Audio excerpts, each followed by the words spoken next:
This video contains talk of mental health, suicide, themes of self-hatred. If you do not wish to view, please turn this video off.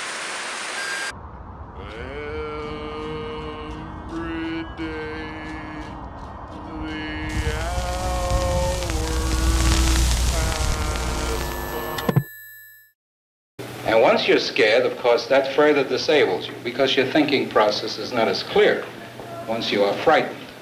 Then primitive urges come. I want to run away. I just want to hit out and fight. I don't know what I want to do.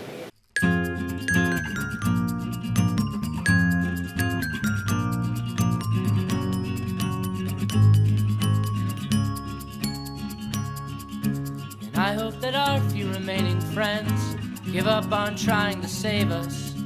I hope we come up with a fail-safe plot to piss off the dumb few that forgave us. And I hope the fences we mended fall down beneath their own weight. And I hope we hang on past the last exit. I hope it's already too late.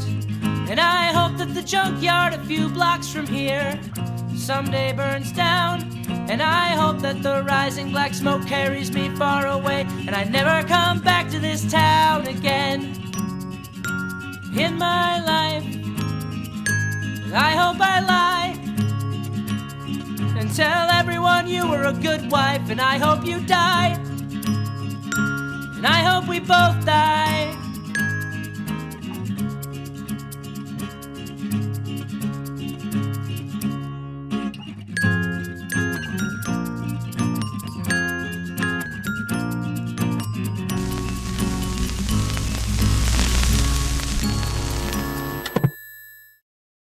Why did you come here? Because I tried to commit suicide. The mind is poison, and everybody knows it. From the early days of humanity, we have strived to be better, faster, stronger, yet we've always neglected the brain's health as evolution thought not of the mentality of our race, and only of survival. We have developed ways to tame, eat, and avoid every danger. We've learned how to fix what is broken within our bodies, avoid death for over 80 years, in fact. We have become sneaky enough to allow ourselves to enjoy the primal urges in every single one of us. Violence, sex, drugs, that, and everything else in between. Our race is a mixture of animal and mad god, and yet we are still crushed by ailments we know nothing about and suffer with everything from slight low moods to manic depression leading to suicide. But what does it all mean? How can it all link to the way we were raised up from the mud to our current adolescence? Well, let's take a trip into the madness of the mind and see what we'll find, shall we? But what I don't know is why you tried to do this. Could you tell us how you did it? We all have a baseline, a neutral mood that can be raised and lowered. You might get a present for being competent or reach a new birth milestone and it'll boost your mood for a while. Maybe your favourite froyo shop shuts down and you're sad because you're a psychopath and you like frozen yogurt. I don't judge. But after a while, no matter how much it affects you and your mood, you will always return to a baseline. Or as scientific people refer to it, your hedonic set point. For some people, like your annoying, cheerful, successful, happy all the time bastard of a friend, their hedonic set point is quite high. For most people, it's relatively neutral. However, for some poor souls, the hedonic set point is very low. But what dictates your hedonic set point, I hear you ask? Well, it's a good question. Unfortunately for us, we can't really set that, but we can control it. Here's a quick personal anecdote to help explain my point. I play a lot of video games. Not to brag, but I'm marginally awful at them. I was playing a popular sandbox game I won't mention because I'm too broke to afford to be sued, and I came across a weakness of mine. Jumping. I had to jump over a large gap. Now, my friend, who we shall call Tim, because I will not share the name of such a bastard, managed to do it the first time. Now, I want to do this too, But as I stated, I am shit at video games. So I failed this simple task and was ridiculed by my friend for being so bad at this game that is for kids. He ridiculed me so bad in fact that I partook in a spot of hysterical crying, and then I tried again, and failed again. After a few more times I practically became numb to the sensation of failing, as I probably should be already. Nonsensical story aside, this is exactly how the brain works for events. To put it into as basic terms as I can, if you experience something once, the change in your mood will be huge. However, after experiencing it 10 times over, the change will be rather short and small. It happens every day. You probably wouldn't even notice it. This is known as hedonic adjustment. It relates to the hedonic treadmill, and by relation the title of this section, the hedonic curse. The hedonic treadmill revolves around the idea that people are constantly striving and wanting happiness, yet the hedonic set point prevents them from this. This continuous drive to achieve this consistent state of happiness, despite your determined baseline, is a hopeless task, but people still push on, so desperate to be happy for more than 5 minutes. It's inspiring, yet as inspiring as it is, it heavily relates to the topic of the hedonic curse. The hedonic curse can be linked to the hellish state of living we've come to lovingly refer as the human condition. This means the pursuit of constant happiness is a bad approach to life. However, it's wired into us all. The thing that provides you with a hedonic boost in the present may not provide you with a source of hedonism in the future. On an average Monday, from about 9 AM until I pass out from heavy drinking, I'm happy. But by Tuesday morning, I'm aggressively vomiting a rainbow liquid from tequila rose, ribena, paint thinner, creating one hell of a hedonic low. It's a constant throughout my life, and the same can be said for any boost we get. Marriage, for example, that would hopefully be a huge hedonic boost. But fast forward 20 years and you're in a loveless marriage with a woman who doesn't love you anymore, and she said she's leaving you with the kids. Why, Carla, you bitch? Why? Why are you so fucking stupid? Fake anger at my fake wife aside, the hedonic high you get from an activity will always wither away and die over a long enough time. Like Nick Cage's career until recently, or my dreams of being a world-class athlete. However, as previously mentioned, some people can become resilient to both the boosting and lowering of hedonics. The main form of this entails a pattern of positive adaptation to significant adversity or other, according to some very clever folk at the Oxford University Press. This basically means that a human being very adaptable can keep their hedonic set point relatively close to the baseline when going through a tough or negative experience. Some very clever humans who call themselves psychologists, whatever those are, have worked out many factors that can affect someone's hedonic resistance. Attachment to people, like a husband, a wife, a friend, or a murderer who's kidnapped you. Maybe not the last one, but you know, people are into all kinds of things. Don't kink shame. They also found that if someone is rather happy with themselves and owns the ability to have a positive self-image, they can always remain quite close to their baseline. On top of this, self-regulation, positive behaviour, and of course a positive outlook on life all link up to being able to have hedonic resistance. These people, who shall now be called hedonism wizards, are two things.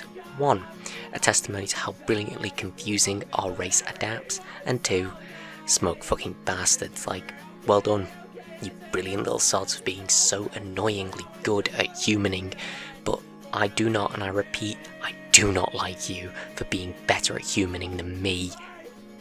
You know what?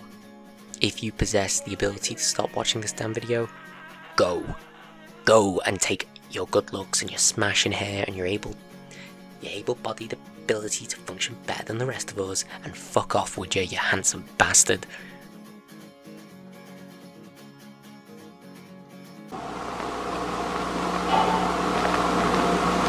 I took an overdose of pills. 100, didn't you? 100, yes. And why did you want to commit suicide? The hedonic case is a massive jumping off point to mental health problems. The feeling of monotony can be rather large, and the nihilistic viewpoints of life can lead to some awful illnesses of the brain. There are two factors that can develop mental illness: genetics and trauma. Not to go into it in a major way due to not having the expertise of a biologist or a neuropsychologist, a genetic mental illness can be down to genetic mutation, inherited, or a mistake in your DNA, meaning your brain suffers. Thanks, buddy. A trauma-related mental illness can come from outside factors, anything from simple sad things such as Flopsy the rabbit dying to an extreme matter that no one should ever attempt to make light of. Now, mental health issues can come in many forms, to which we can discuss in a sensitive matter, as if you were to joke about this, you'd be evil scum. To begin with, we'll start with anxiety. It's often thought of as an emotion, however there's a clear line between anxiety the emotion and anxiety the mental health problem. Anxiety disorder is believed to be caused by the neurotransmitters serotonin, dopamine, norepinephrine, and gamma-aminobutyric acid. Yes, big words, and yes, I'm probably not saying them right. These chemicals are linked to mood and anxiety disorders. An anxiety disorder can range from something as simple as panicking in a crowd and feeling uneasy in situations to more extreme symptoms such as being unable to leave the home and being unable to perform simple tasks such as taking medicine due to fear and anxiety of the effects. Anxiety affects 3.1% of the US population, which translates to roughly 6.8 million Americans. Only 42%, however, receive treatment, which is less than half. GAD, being generalized anxiety disorder, occurs quite often with major depression. Other types of anxiety are panic disorder, social anxiety disorder, and specific phobias, along with stress, obsessive compulsive disorder, and post-traumatic stress disorder. They all come with a range of symptoms and can be debilitating. Now on to depression. Depression is often linked to a chemical imbalance such as anxiety. However, research performed by Harvard University suggests that depression does not spring from simply having too much or too little of a certain brain chemical. Depression can be caused by faulty mood regulation by the brain, genetic vulnerability, a stressful life situation, medications, and medical problems, just to name a few causes. Depression is often regarded as one of the biggest killers when it comes to mental health, and can commonly come with other disorders such as bipolar, schizophrenia, and anxiety. Depression comes with symptoms such as low mood, a feeling of inadequacy, and more extreme symptoms such as harming oneself and even suicide. According to Mind, the mental health charity, depression can be diagnosed in more specific ways outside of the common form. Clinical depression. Mind states the following: there are also some specific types of depression: seasonal affective disorder, depression that occurs at a particular time of year; dysthymia, continuous or mild depression that lasts for 2 years or more; prenatal depression, depression that occurs during pregnancy; and postnatal depression, depression that occurs after giving birth. The World Health Organization states that more than 264 million people worldwide suffer from depression in all its forms. However, between 76 and 85% of people in low to middle income countries receive no treatment for the disorder. To put this into perspective, 84.1% of Americans drive, which means the same amount of people in America can legally drive in comparison to those who don't get treated for depression worldwide.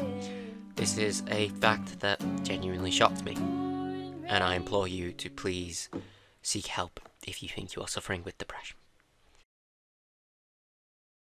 Bipolar disorder is widely believed to also be a result of a chemical imbalance within the brain. The NHS website cites that it can be an imbalance of noradrenaline, serotonin, and dopamine.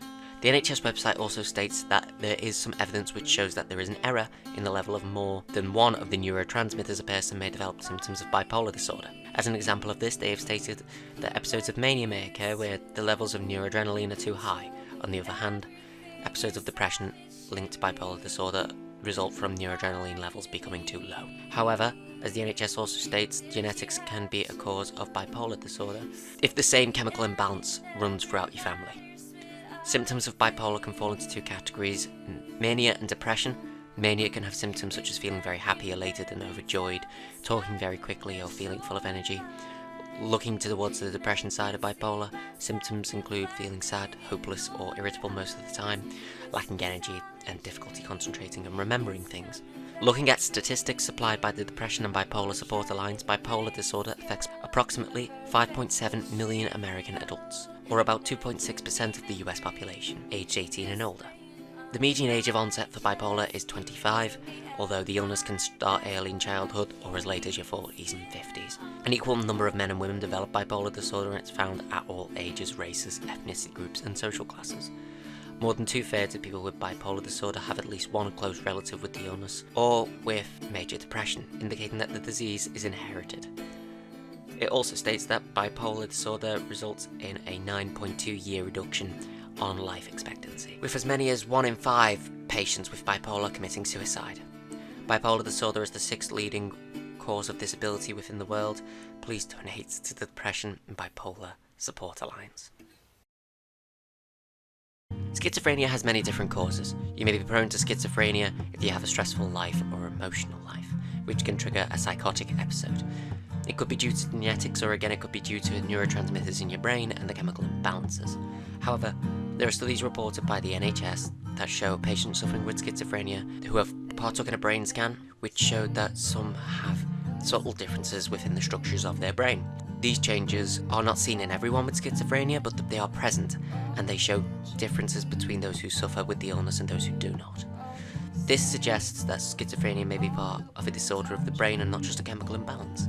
Schizophrenia can be triggered by things such as stress, drug abuse, or alcohol abuse. The symptoms of schizophrenia are usually classified into positive and negative symptoms. The NHS defines positive symptoms as any change in behaviour or thoughts, such as hallucinations or delusions. And then there are the negative symptoms. The negative symptoms are defined as people withdrawing themselves from the world around them, taking no interest in social interactions, and often appearing emotionless and flat. Using statistics and direct quotes from mentalhealth.net, worldwide 1% of the population is diagnosed with schizophrenia. Approximately 1.2% of Americans, for 3.2 million, have the disorder.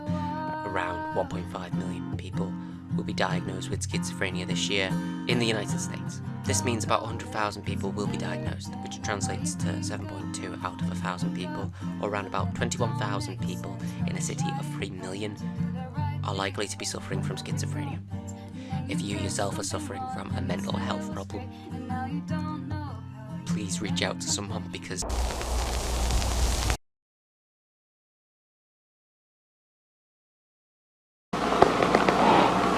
I didn't want to face anything.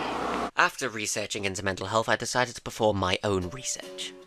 Because the best way to understand something is to look into it yourself. That may be what my wife said to me when she found out I was in bed with Pedro, the groundskeeper of our flat. However, story for another time. Just a forewarning, the section after this is full of scientific mumbo-jumbo. You have been warned. To look into this, personally, I need data. And I couldn't exactly offload this to my wife or the groundskeeper because they both stopped speaking to me. So I had to do this one myself. I decided the best method for capturing data to look at would be a survey with answers. I could place fancy graphs and pie charts on the screen, and unfortunately, none of these charts are my favourite type of pie. The survey contained 5 questions. On a scale of 1 to 10, how often do you feel down or sad? On a scale of 1 to 10, how often would you describe your mood as anxious? On a scale of 1 to 10, how often would you describe your mood as depressed? Have you been formally diagnosed with any of the following, and would you ever speak to a trained psychologist or therapist? The questions use a scale value, meaning 1 would be never and 10 would be always. I decided to have a fair test. I'd leave this open and untouched for 72 hours and then shut it down before sifting through the responses. After 72 hours, we had a grand total of 72 responses, which is spooky to say the least.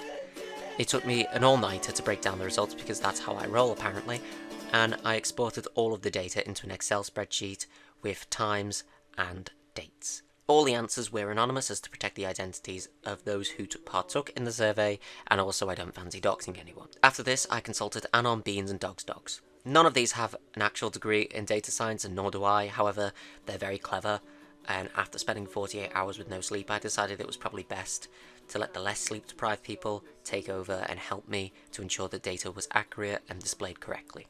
They came back to me shortly after sedating me because I tried to make love to the Amazon delivery driver to inform me that the data we had collected and presented was correct and in order. So thanks again for that, you big legends. They don't love you. Now that we have the data and the charts to show us what the information actually is, I needed a way to show and explain this. Now, I'm an academic of sorts, apparently, and by that I of course mean student debt is very slowly crushing me, so I assume it wouldn't be that hard. But little did I know, I was wrong. So was my wife for leaving me. Please, come back.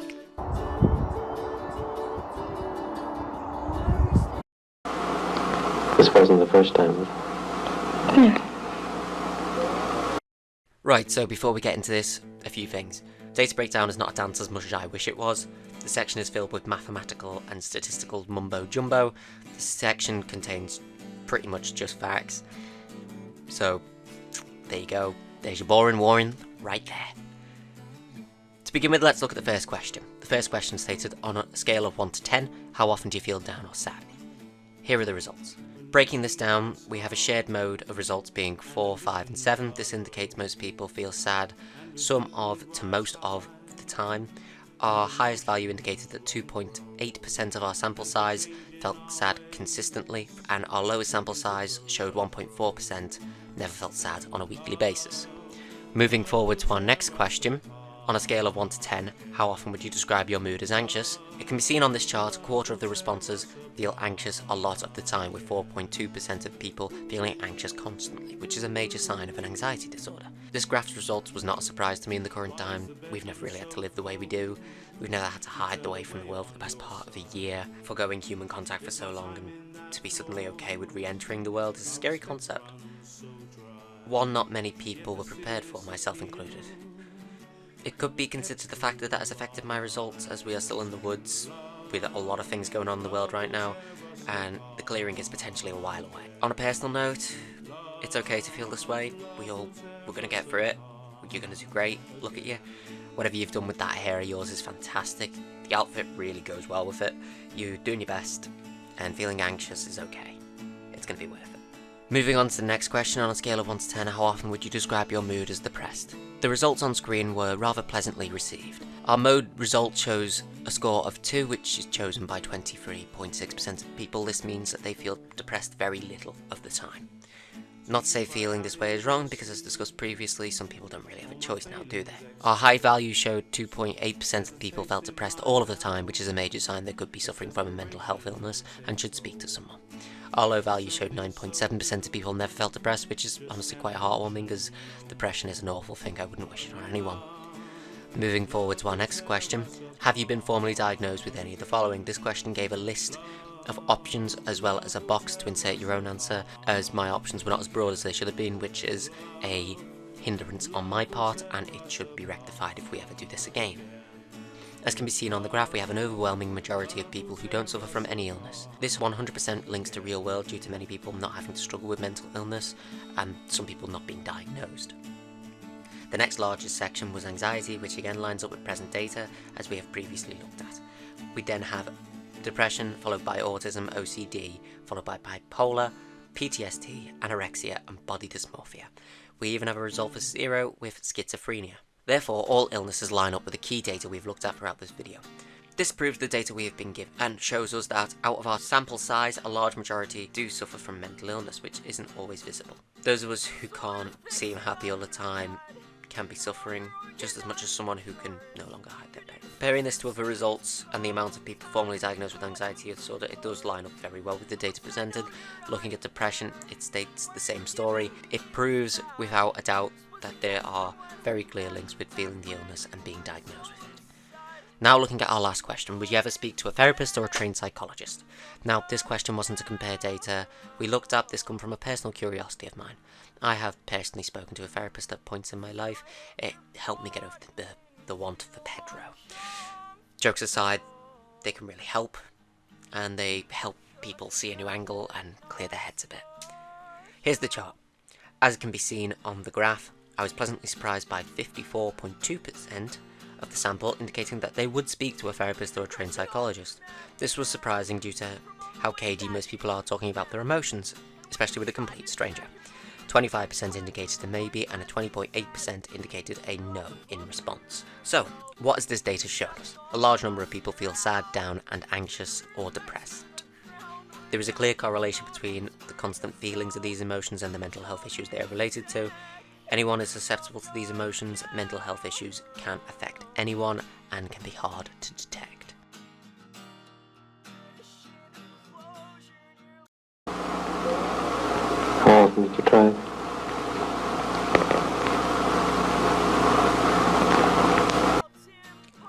Now that we've looked through the data, we come to the conclusion. What now? Well, to begin with, I hope this video has educated you on the matter, as it is an incredibly important issue, especially in modern times. Secondly, I hope that you take the time to be kind to people, friends, family, strangers, and yourself. I hope you've learned something, and most importantly, I hope you consider donating to one of the many charities linked in the description below, as they do help more than you'd realise. I hope that you enjoy. Remember, you're doing bloody brilliant, and I'm sure you're going to be grand. Please don't go anywhere, because the world is better with you in it. Stay safe. Safe. Safe.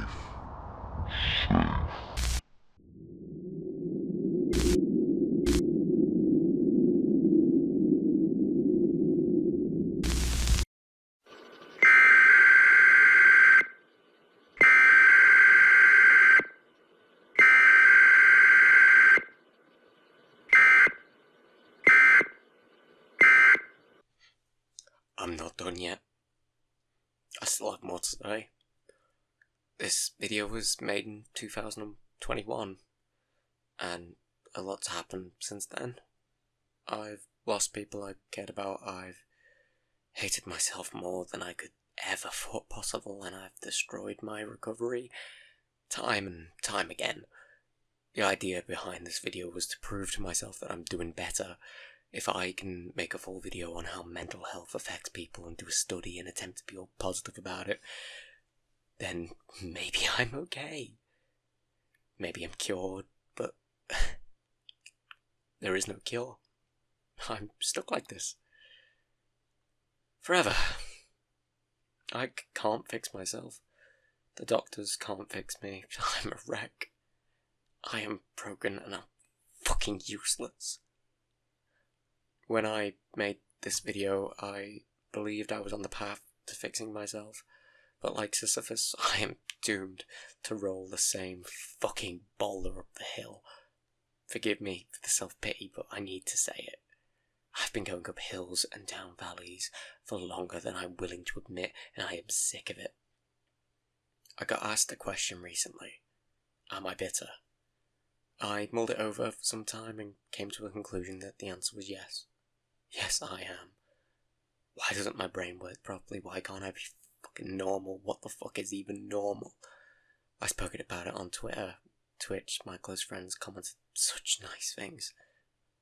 Things I couldn't convince myself were true. Because if they were true, then why weren't I braver? Why weren't I stronger? Why couldn't I keep this front up that I've been managing to keep pristine for years? Why did the mask keep slipping? I think I know why. The mask I've worn for years is one of wit and sarcasm. My dear mother used to say I could successfully talk myself out of and then back into handcuffs if I wasn't careful. This was, and always has been, a facade, a face I wear in public as to keep myself from being discovered. Alone I was, and still am, quiet and sad. I listen to the voices in my head as they go on over every single reason I don't deserve anything, over and over and over, again and again, never stopping, never changing, never ceasing. It drives me fucking mental, and it makes me want to give in to the worst fixes and impulses I know just to shut them up. But I shouldn't. I've made promises to people I know that will keep me in check. If I relapse, I have a security net. But it's a net I'm too scared to use. A net I wouldn't show my worst thoughts and fixes to, because I don't want to lose them. If they could see what I really am. That was until I broke. I spoke to one of my closest friends about it all. I spoke honestly about how tired I am, how sick of fighting I am, and how my head feels like a constant war zone. She told me she wouldn't care what it was, and that she was here. She cared and she would listen, and it broke me. I sat alone in my office and I cried. I cried for the first time that I can remember. I sat and I sobbed.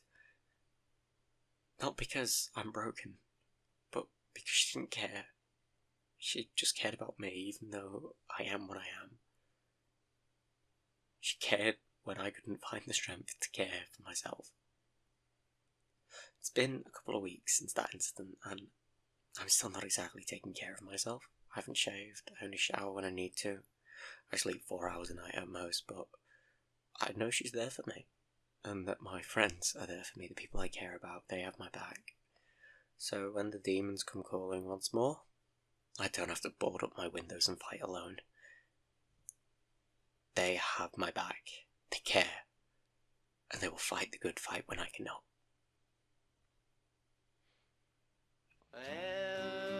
Every day the hours pass by so The past few years have been rough. I've lost people, I've lost myself, I've lost hope.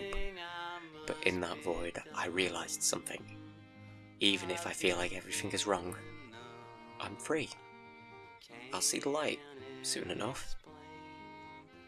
I am bitter. I am depressed, but I'm free.